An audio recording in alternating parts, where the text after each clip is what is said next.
आलमपुर गांव में सर्दी अपने चरम पर थी। हवा में ठिठुरन भरी थी और लगातार बारिश ने सब कुछ कीचड़ में बदल दिया था। उसी गांव में रामू नाम का एक गरीब आदमी रहता था। रामू का परिवार ठंड और बारिश से बहुत परेशान था। उनके पास कोई ऐसा साधन नहीं था जिससे उन्हें उस जानलेवा ठंड और बारिश में थोड़ी राहत मिल सके। उसी गांव में एक धनी व्यापारी रहता था जो बहुत ही लालची और चालाक था। एक दिन व्यापारी अपने व्यापार के लिए शहर जा रहा था। ठंडी हवा और बारिश में चलते चलते वो थक गया और उसने एक पेड़ के नीचे आराम करने का फैसला किया। सफर के दौरान उसकी सोने के सिक्कों से भरी कीमती थैली कहीं गिर गई। उसने घंटों अपनी थैली तलाश की मगर थैली का कोई पता ना चला। उसने गांव में घोषणा करवाने का फैसला किया। सुनो सुनो सुनो आलमपुर के लोगों, जरा गौर से मेरी बात सुनो। व्यापारी हरि सिंह की सोने के सिक्कों से भरी थैली कहीं खो गई है। जो भी गांव का आदमी सोने के सिक्कों की थैली को तलाश करके व्यापारी जी को लाकर देगा, उसे 15 सोने के सिक्के इनाम में दिए जाएंगे। इस ठंड और बारिश में अपनी किस्मत आजमाओ और जल्दी से उस थैली की खोज शुरू करो। अरे ये व्यापारी हमें क्या मूर्ख समझता है जो इस जानलेवा ठंड और बारिश में हम इसके सोने के सिक्के की थैली ढूंढते फिरें। और अगर मान भी लो कि किसी गांव वाले ने थैली तलाश करके व्यापारी को दे भी दी तो ये उसे एक सोने का सिक्का भी नहीं देगा। ये सब उस लालची की चाल है। तुम सही कहते हो भाई। अगर मुझे इसकी थैली मिल गई तो मैं कानो कान किसी को खबर भी नहीं होने दूंगा और अपना बोरिया बिस्तर बांधकर किसी दूसरे शहर में चला जाऊंगा। पूरे 2 दिन गुजर गए लेकिन व्यापारी की सोने के सिक्कों की थैली का कुछ पता ना चला। वो घोषणा करने वाले से कहने लगा, मेरी वो थैली मेरी जिंदगी भर की कमाई है, मेरे खून पसीने की कमाई। सालों तक मैंने रात दिन मेहनत की, तब जाकर वो सोने के सिक्के इकट्ठे किए थे। मुझे नहीं लगता कि इस ठंड और बारिश में कोई मेरी थैली को ढूंढने की कोशिश करेगा। अगर किसी को थैली मिल गई और उसने ईमानदारी से लौटा दी तो मैं उसे एक सोने का सिक्का दे ही दूंगा उसकी मेहनत का। लेकिन अगर किसी ने चालाकी करने की कोशिश की तो मैं उसे बख्शूंगा नहीं।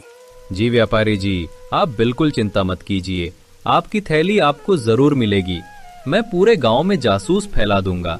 जैसे ही वो थैली किसी को मिलेगी वो तुरंत ही हमें बता देंगे।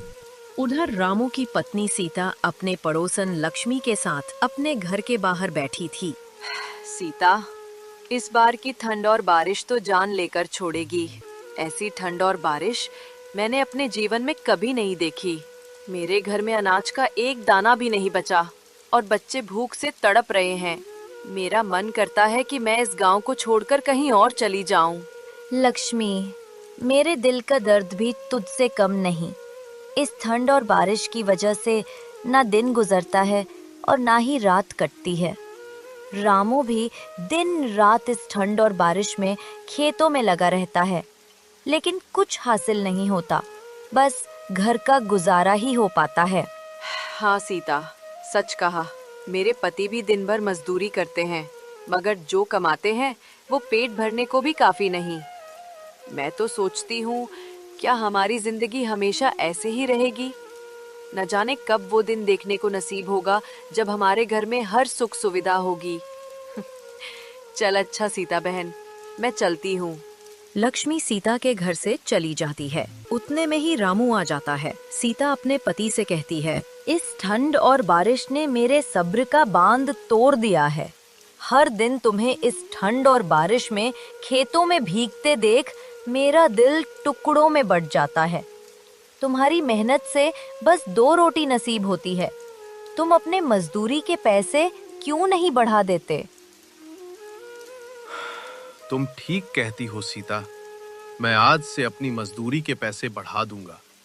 एक दिन के काम के लिए इतने पैसे तो मिलने ही चाहिए जिससे हम एक दिन का गुजारा अच्छे से कर सके। दोनों आपस में बात कर ही रहे थे कि उतने में गांव का जमींदार रामू के घर आता है और रामू से कहता है, रामू, खेतों में पानी भर चुका है। इस बारिश ने सब कुछ कीचड़ में बदल दिया है। तुम खेतों में जाकर खेतों से पानी बाहर निकलने का इंतजाम करो।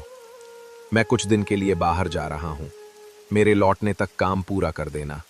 जमींदार जी, मैं आपका काम करूंगा, मगर इस ठंड और बारिश में खेतों से पानी बाहर निकाला आसान नहीं है।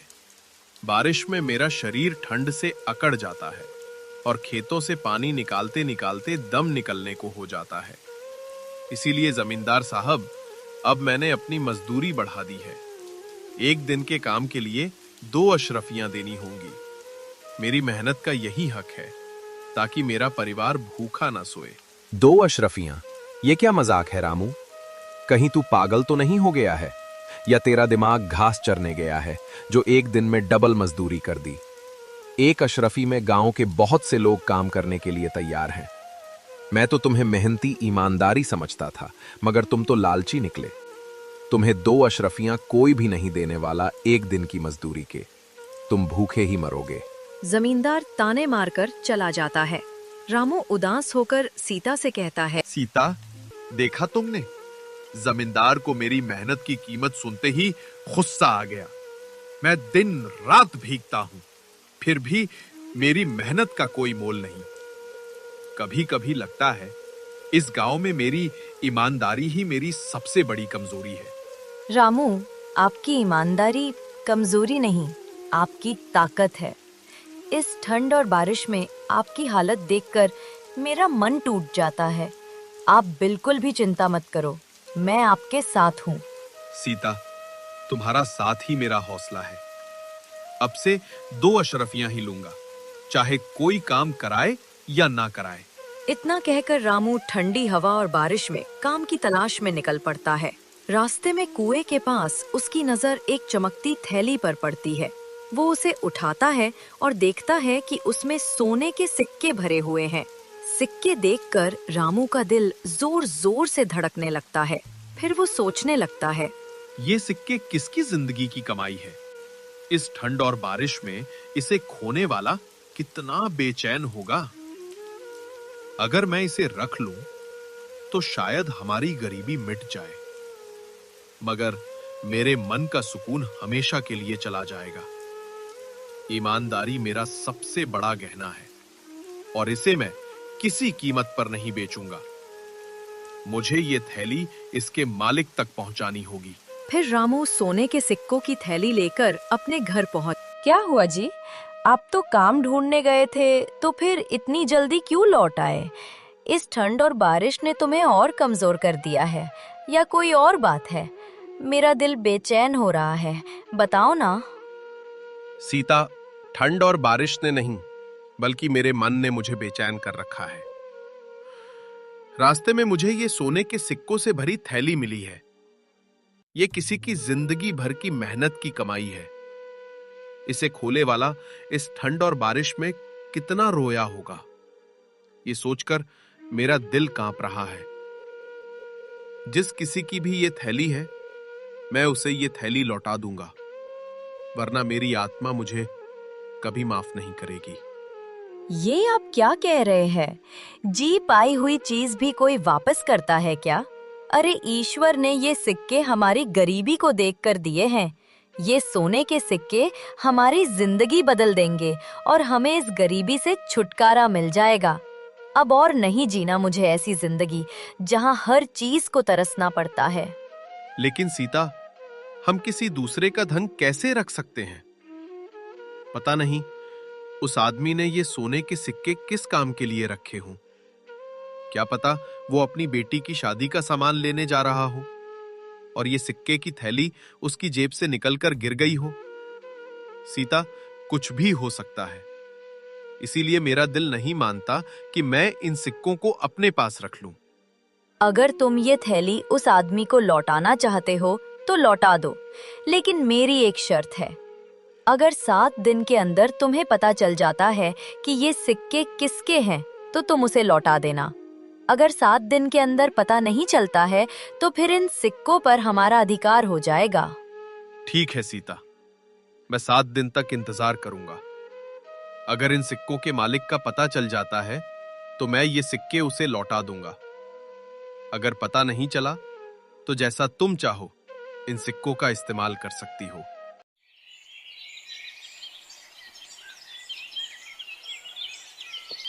अपनी पत्नी के कहने पर रामू 7 दिन तक इंतजार करने लगता है। उधर कोई भी गांव वाला व्यापारी की थैली तलाश करने नहीं जाता। इससे व्यापारी बहुत परेशान होता है। फिर वह घोषणा करने वाले को बुलाता है और उससे कहता है, ये क्या तमाशा है? क्या तुमने गांव में ढंग से घोषणा नहीं की? इस ठंड और बारिश में मेरी थैली कोई क्यों नहीं लौटाने आया? या किसी ने तलाश करने की कोशिश ही नहीं की? या फिर वो थैली किसी को मिल गई है और वो लौटाना नहीं चाहता है? वो सोने के सिक्कों की थैली मुझे हर हाल में चाहिए। अगर वो थैली नहीं मिली तो मैं बर्बाद हो जाऊंगा। व्यापारी जी, मैंने तो इस ठंड और बारिश में भी गांव के हर कोने में डिंडोरा पीट दिया था। मैंने कहा था कि थैली लौटाने वाले को 15 सोने के सिक्के इनाम में मिलेंगे। अब तक तो किसी न किसी को आ जाना चाहिए था। तुम एक काम करो, इस बार दोबारा घोषणा करो और इस बार आधे सिक्के इनाम में देने की घोषणा कर दो। लेकिन व्यापारी जी, अगर आप आधे सिक्के इनाम में दे दोगे तो आपके पास क्या बचेगा? आपका तो उसमें कोई फायदा नहीं होगा। फायदा होगा। एक बार कोई सिक्के लेकर आए तो सही। मैं उस पर चोरी का इल्जाम लगाकर उसे एक सिक्का भी नहीं दूंगा। व्यापारी जी, आपके शातिर दिमाग की जितनी तारीफ करे उतनी कम है और किसी को कुछ देना भी नहीं पड़ेगा। अब तुम ज्यादा देर मत लगाओ, जल्दी से गांव में घोषणा कर दो कि सिक्के वापस करने वाले को आधे सिक्के मिलेंगे। व्यापारी के कहने पर वो आदमी घोषणा करने निकल पड़ता है। सुनो सुनो सुनो, आलमपुर के लोगों, मेरी बात कान खोलकर सुनो। व्यापारी जी के सोने के सिक्कों की थैली कहीं खो गई है। जो भी थैली को तलाश करके व्यापारी जी को लौटाएगा, उसे 15 नहीं बल्कि आधे सोने के सिक्के मिलेंगे। ये मौका बार बार नहीं आता है। इस ठंड और बारिश में जल्दी अपनी किस्मत आजमाओ और थैली को ढूंढकर व्यापारी जी को लौटा दो। उसके बाद तुम माला माल हो जाओगे। घोषणा करने वाले की आवाज रामू के कानों तक भी पहुंच जाती है। वो जल्दी से अपने घर जाता है। सीता, ये सोने के सिक्कों की थैली हमारे गांव के व्यापारी की है। उसने घोषणा करवाई है कि जो भी गांव वाला उसको थैली वापस करेगा, व्यापारी उसे आधे सोने के सिक्के देगा। झूठ, बिल्कुल झूठ। वो व्यापारी कभी ऐसा नहीं करेगा। वो लालची है। वो अपने आधे सोने के सिक्के भी किसी को दे दे, ये वो कभी नहीं करेगा। ये सब उसकी चाल है। उसने गांव के बहुत से लोगों को धोखा दिया है। तो मैं क्या करूं सीता? ये थैली व्यापारी को नहीं लौटाऊं? अगर व्यापारी को भनक भी पड़ गई तो वो हमसे थैली भी छीन कर ले जाएगा और हमारे साथ बदतमीजी भी अलग से करेगा। इसीलिए भलाई इसी में है कि मैं उसकी थैली लौटा देता हूं। अब चाहे वो मुझे मेरा इनाम दे या ना दे। ठीक है, जैसा तुम्हें अच्छा लगे वैसा करो। रामू थैली लेकर व्यापारी के पास पहुंच जाता है। जब व्यापारी रामू के हाथ में अपने सोने के सिक्कों की थैली देखता है तो उसकी खुशी का कोई ठिकाना नहीं रहता। व्यापारी जी, मेरा नाम रामू है। ये आपकी सोने के सिक्कों की थैली मुझे कुएं के पास मिली थी। मैं इसे आपको लौटाने आया हूं। ये लीजिए अपनी अमानत। मैंने तो मान लिया था कि अब मुझे मेरी थैली नहीं मिलेगी और मैं बर्बाद हो जाऊंगा, लेकिन तुमने मेरी थैली लौटाकर मेरा व्यापार बचा लिया। कल मेरे व्यापार का सामान आने वाला है। व्यापारी ये कह ही रहा था कि वो सोचने लगा, अभी ये रामू मुझसे अपना इनाम मांगेगा, लेकिन मैं इसे ऐसा सबक सिखाऊंगा कि ये अपना इनाम मांगना भूल जाएगा। ये सोचकर व्यापारी सोने के सिक्के गिनने लगता है। फिर रामू से कहता है, इस थैली में 100 सोने के सिक्के थे, लेकिन इसमें तो अब 50 ही सिक्के मौजूद हैं। मुझे लगता है कि तुमने अपना इनाम पहले ही निकाल लिया। चलो, अच्छा किया। वैसे भी मुझे तुम्हारा इनाम तो देना ही था। व्यापारी की ये बात सुनकर रामू घबरा जाता है और व्यापारी से कहता है, आप ये क्या कह रहे हैं व्यापारी जी? इस थैली में 100 नहीं बल्कि 50 सोने के सिक्के थे। जब मुझे थैली मिली थी तो मैंने खुद अपने हाथों से सिक्के गिने थे। तुम्हारे कहने का क्या मतलब है कि हम झूठ बोल रहे हैं और हम तुम्हारा इनाम नहीं लौटाना चाहते? नहीं व्यापारी जी, ऐसी बात नहीं है। तो फिर कैसी बात है? या फिर मेरे साथ चालबाजी कर रहा है और मुझसे डबल इनाम लेना चाहता है? व्यापारी जी, ये आप क्या कह रहे हैं? मैंने इस थैली से एक सिक्का भी नहीं निकाला है। अगर मैं चोर होता तो ये थैली आपको लौटाने ही क्यों आता? इस ठंड और बारिश में मैंने अपनी जान जोखिम में डालकर ये थैली आपको लौटाई है। मैं इस गांव का नामी व्यापारी हूं और तुम जानबूझकर मुझे बदनाम करने की कोशिश कर रहे हो। अब मैं तुम्हारी शिकायत राजा से करूंगा। महाराज ही हम दोनों की समस्या का हल कर सकते हैं कि मैं झूठ बोल रहा हूं या फिर तुम। व्यापारी रामू को राजा के दरबार में लेकर जाता है और राजा से कहता है, महाराज, मेरी सोने के सिक्कों से बड़ी थैली खो गई थी। उस थैली में 100 सोने के सिक्के थे। मैंने घोषणा कराई थी कि जो भी तलाश करके थैली लौटाएगा उसे आधे सोने के सिक्के इनाम में दे दिए जाएंगे। रामू ने वो थैली मुझे लौटा दी, लेकिन जब इसने मुझे वो थैली लौटाई तो उसमें 50 सोने के सिक्के ही थे। और रामू का कहना है कि जब इसे थैली मिली थी तो इसमें 50 ही सोने के सिक्के थे। मुझे तो लगता है इसने थैली से 50 सिक्के चुरा लिए हैं। अब ये मुझे बदनाम करने की कोशिश कर रहा है। महाराज, आप ही हमारा फैसला कर सकते हो। महाराज, एक बार मेरी बात भी सुन ले। मुझे ये थैली कुएं के पास मिली थी। मैंने इसे ज्यों का त्यों व्यापारी को लौटा दिया। मैंने कभी किसी के साथ धोखा नहीं किया। महाराज, आज मेरी इज्जत दांव पर है। मैं आपसे सिर्फ इतना चाहता हूं कि सच सामने आए। मैं गरीब हूं, मगर बेईमान नहीं। हमारे पास इस मामले का सबूत नहीं है। मैं इसकी पूरी जांच करवाऊंगा। आप दोनों 2 दिन बाद दरबार में दोबारा हाजिर होना। अब तुम दोनों यहां से जा सकते हो।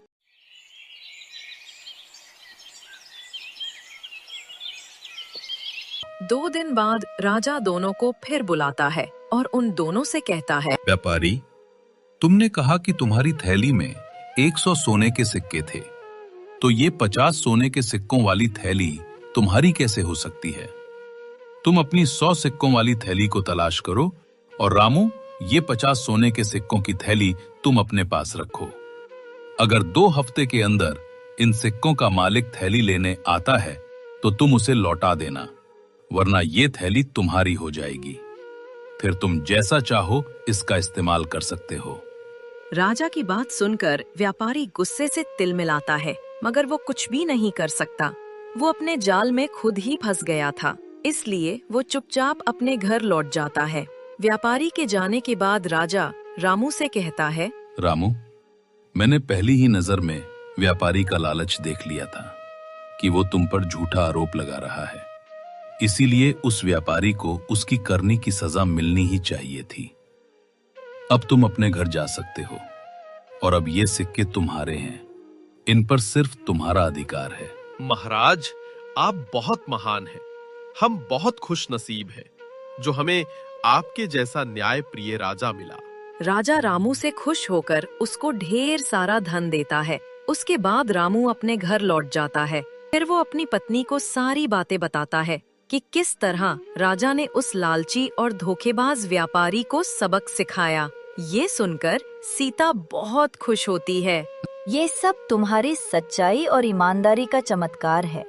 मुझे विश्वास ही नहीं हो रहा कि वो सिक्के राजा ने हमें दे दिए हैं और तुम्हारी ईमानदारी से खुश होकर इतना सारा धन भी दे दिया। लेकिन अब मैं चाहती हूँ कि तुम व्यापारी के सिक्के वापस कर दो। उसे अपने लालच की सजा मिल चुकी है। वो समझ गया है कि झूठ बोलने का क्या नतीजा होता है। ये उसकी मेहनत की कमाई है, इसलिए उसी के पास जाना चाहिए। किसी का हक मारना हमें शोभा नहीं देता। सीता, तुमने मेरे मन की बात कह दी। चाहे व्यापारी ने मेरे साथ गलत किया, मगर हम उसकी तरह नहीं बन सकते। अगर हम उसकी थैली रख लेंगे तो हमारी ईमानदारी का क्या मोल रह जाएगा। मैं इसे लौटाने जा रहा हूं।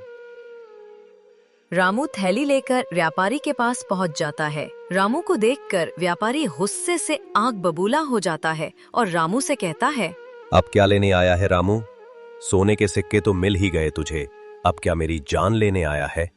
मैं आपकी जान नहीं, बल्कि आपके सिक्के वापस करने आया हूं। मैं नहीं चाहता कि मेरी वजह से आपके साथ अन्याय हो। ये लीजिए अपने सोने के सिक्कों की थैली। रामू, आज तुमने मेरी आंखें खोल दी है। मैंने लालच में अंधा होकर तुम पर झूठा इल्जाम लगाया। उस थैली में 100 नहीं बल्कि 50 ही सिक्के थे। मैंने तुम्हारे जैसे भले और सच्चे इंसान को बदनाम करने की कोशिश की। मैं तुम्हारा गुनहगार हूं रामू, मुझे माफ कर दो।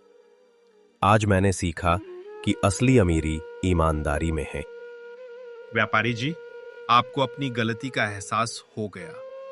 मेरे लिए यही सबसे बड़ा इनाम है। इंसान गलतियां करता है, मगर उन्हें सुधारने वाला ही सच्चा इंसान है। बस अब आप किसी और के साथ ऐसा ना करना। रामू, तुमने सिर्फ मुझे थैली नहीं, एक नया जीवन दिया है। मैं वादा करता हूं, अब मैं लालच और चालाकी छोड़ दूंगा और हमेशा ईमानदारी से अपना व्यापार चलाऊंगा। व्यापारी को अपनी गलती का एहसास हो जाता है और फिर वह ईमानदारी से अपना व्यापार करने लगता है और रामू भी अपनी पत्नी सीता के साथ सुख चैन से जीवन बिताने लगता है।